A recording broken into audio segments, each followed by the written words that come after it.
ఈరోజు ఏం చేస్తున్నామంటే కాఫీ ఎలా తాగాలో చూపిస్తానమాట. ఇది కూడా చూపించాలంటే చేస్తుంది ఇదివే. ఒకసారి తాగలేం. ఇప్పుడు జిమ్కి వెళ్ళే వాళ్ళు ఏంటంటే బ్లాక్ కాఫీ, గ్రీన్ టీ తాగుతారు. సో ఇప్పుడు బ్లాక్ కాఫీ తాగమంటే చాలామంది తాగలేరు, ఎందుకంటే వితౌట్ షుగర్, వితౌట్ మిల్క్ తాగాలి కాబట్టి. సో అది సమస్య ఇక్కడ వస్తుంది, ప్రాబ్లం అంటే ఎలా తాగాలని. ఎందుకనేసి ఎలా తాగాలి చిన్న ట్రిక్స్ ఉంటాయి. ఆ ట్రిక్స్ బట్టి తాగితే ఈజీగా తాగేయచ్చు అనమాట. ఫస్ట్ ఒక లీటర్ వాటర్ బాటిల్, ఒక గ్లాసు పెద్దది, చిన్నది కాదు. ఈ 5 రూపీస్ బ్రూ కాఫీ బాటిల్ అనేది. ఇది ఫస్ట్ ఇది స్టార్ట్ చేద్దాం. ఫస్ట్ వాటి వేసేసుకుంటాం అనమాట. ఇక ట్రిక్ ఏంటంటే ఎక్కువ వాటర్ వేయాలి. ఎక్కువ వాటర్ వేసుకుంటేనే ఆ చేదుదనం పోతుంది.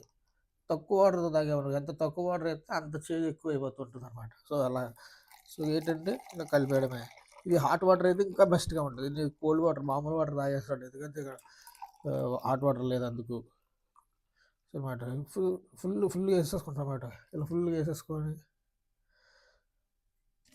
తాగడమే. అలా వేసుకొని గట్టిగా ఒకసారి ఊపిరి పీల్చుకొని డైరెక్ట్గా తాగడమే. మంత్ అవుతారు కదా, అలాగనమాట. సేమ్ అంతే కాదు. సో టైం ఇచ్చిన తర్వాత ఎక్కువ 2 అప్పట్లో ఎక్కువ ప్యాకెట్ తాగాను. అప్పుడు 2 ప్యాకెట్లు అంటే నేను 2 ప్యాకెట్లు వేసుకోవడం, కానీ మీకైతే జస్ట్ ఒక ప్యాకెట్ సరిపోతుంది. ఎందుకంటే చాలా జిమ్కి వెళ్ళాక కానీ అంటే ఎక్కడికైనా కానీ నాకు అలవాటు 2 ప్యాకెట్లు తాగడం. సో అందుకనేసి ఇలా అయిపోయింది, అలవాటు అయిపోయింది.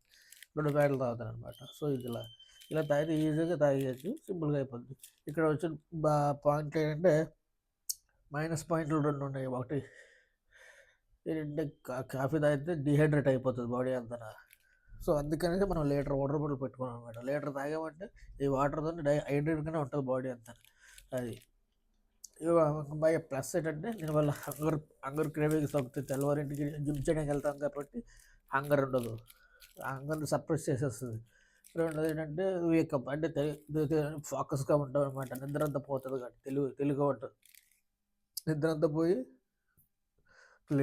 సరిగ్గా వర్కౌట్ చేయగలుగుతాం, బద్ధకంగా అలా ఉండదు అనమాట. సో అది